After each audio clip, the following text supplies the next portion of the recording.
Beautiful spring day here at Pork Chop's garage. We are working on the 12 valve. Oh, here's Winston. He's helping, I guess. Doing a fuel shutoff solenoid.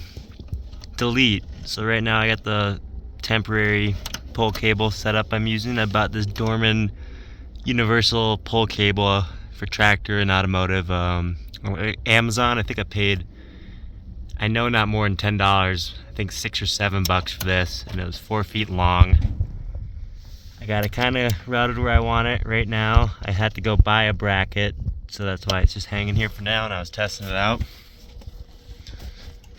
But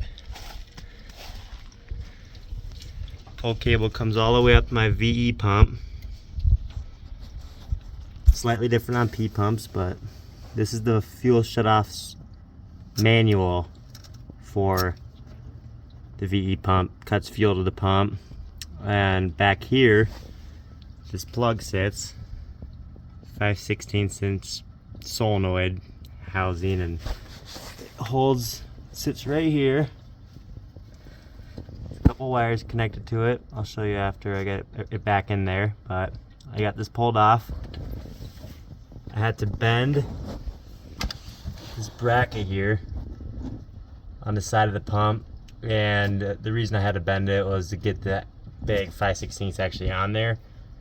Used just a mallet and a 1/2 inch extension as a chisel kinda, and just pounded it down a little bit.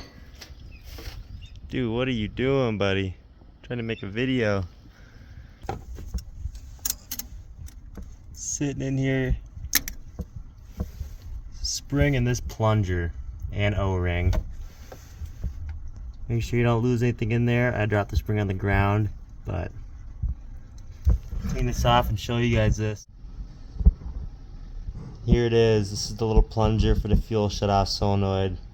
That solenoid just presses down on the spring that's usually in here, and it shuts off fuel to the truck when you put the key off. We're just simply not going to put this back in the little housing and use that pull cable I routed up. Make sure to put the O-ring back on the solenoid so that you don't have a fuel leak coming from there. It probably still won't leak through the threads, but you might as well put it back in its spot.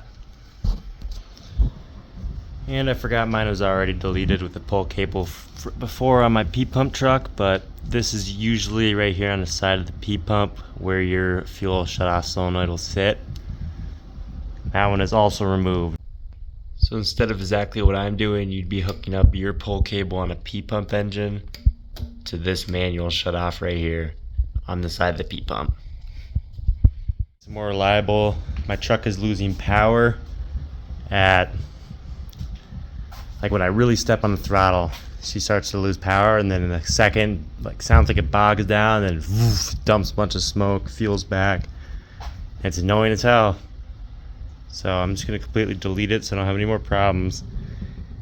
In the winter time, I was able to shut my truck off also when it got super cold, and turned the key and everything, but nothing happened. There you go. Since it was hooked up before, I hooked this wire back up to it just because I got the plug back in. Let's see if she works.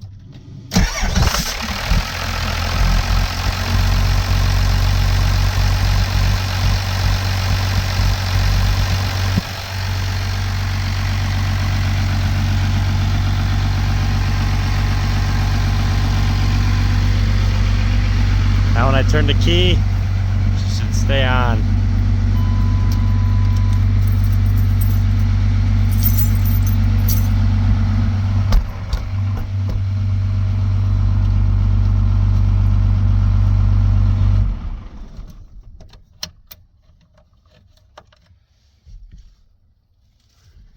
There we go.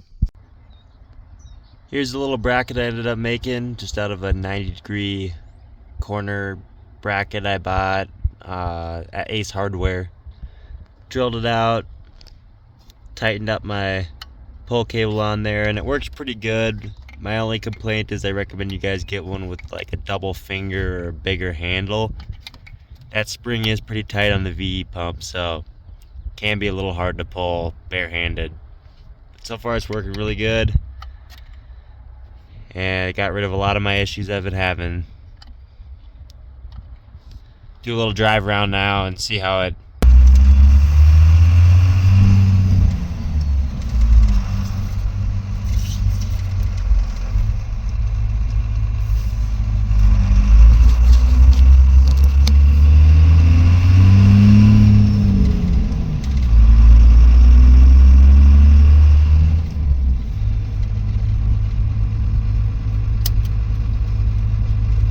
driving a lot better. Holy crap.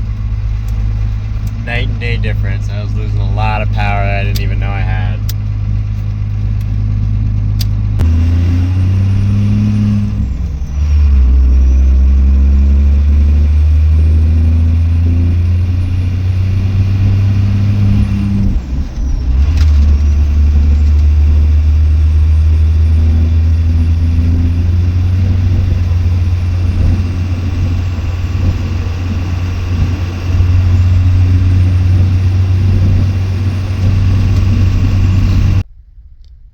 I really appreciate all you guys watching and subscribing, and stay tuned to watch me put this power driven diesel turbo tuner on next on my K27 Borg Warner.